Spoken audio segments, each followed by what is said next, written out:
This is the Ask Faleskini podcast, where the modern economy is discussed from a skeptic's perspective. Mr. Faleskini helps you distinguish what is sustainable in our economy and what isn't. Not everything that glitters is gold, and not all mud is dirty.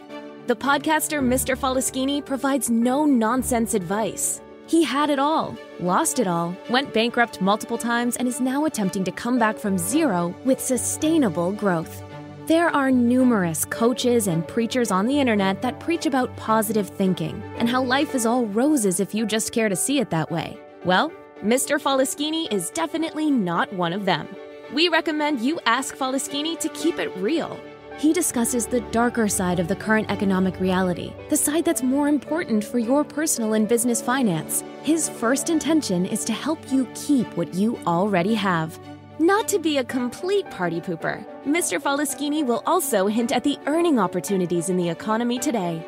In order to please the almighty algorithm, please like, share, and subscribe. And now it's time to start taking notes. The mic goes to the podcaster, the one and only Mr. Faleskini.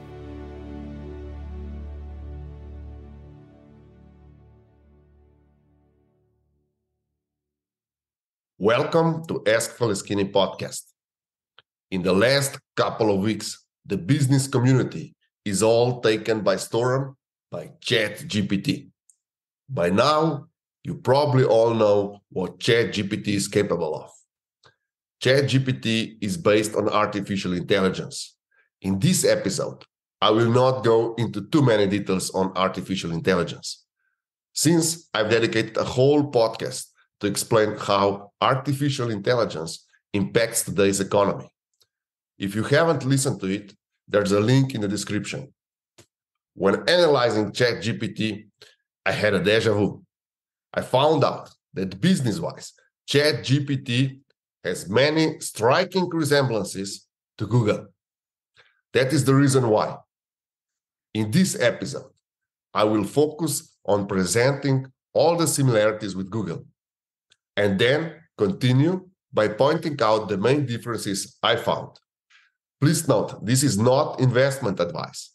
I just want to present the hot topic from a conservative business person's perspective. Let's start with similarities between Google and ChatGPT. Both companies were founded by investors. Founders have prepared working prototypes with earning potential. Neither Google nor ChatGPT was cash flow positive when initially funded. Both companies started with the hype. Google claimed it will revolutionize search, and ChatGPT claims it will revolutionize the whole internet content. Both also hinted that they will change the internet forever. Google has already delivered on that promise. Both services demand text input via their text interface. User interface is basically just text. Of course, they have, or at least Google has, voice input, but not really useful for all intents and purposes. Both companies offer free services. However, all the most useful functionalities that will earn you money are not free. Enough of the similarities. Let's start with pointing out the main differences. The obvious is that Google is an established company with established working processes, a track record of innovation, and positive cash flow, generating constant returns for shareholders. ChatGPT was until recently organized more as a development institute than a commercial organization, and it's only starting to go on the market. As far as cash flow is concerned, break-even points need to be reached. And here comes the most distinguishable difference between ChatGPT and Google. Google charges clients to appear on top of their search results, and ChatGPT intends to charge clients to conduct adequate searches and prepare useful content with or based on the search result.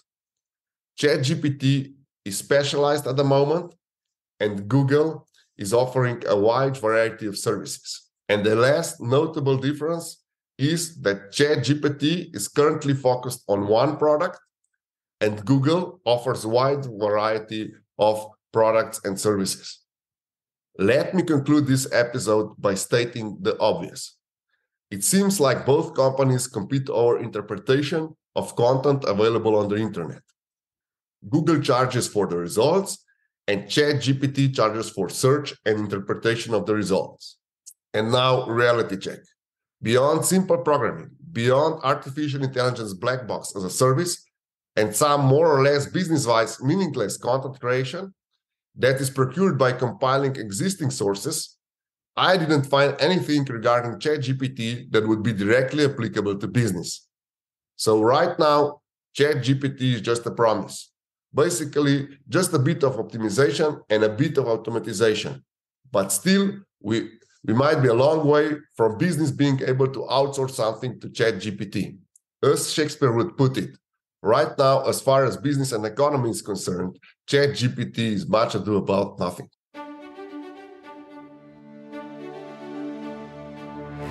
Thank you, Mr. Faleskini, for this outstanding podcast. And thank you for listening to the Ask Faleskini podcast until the end.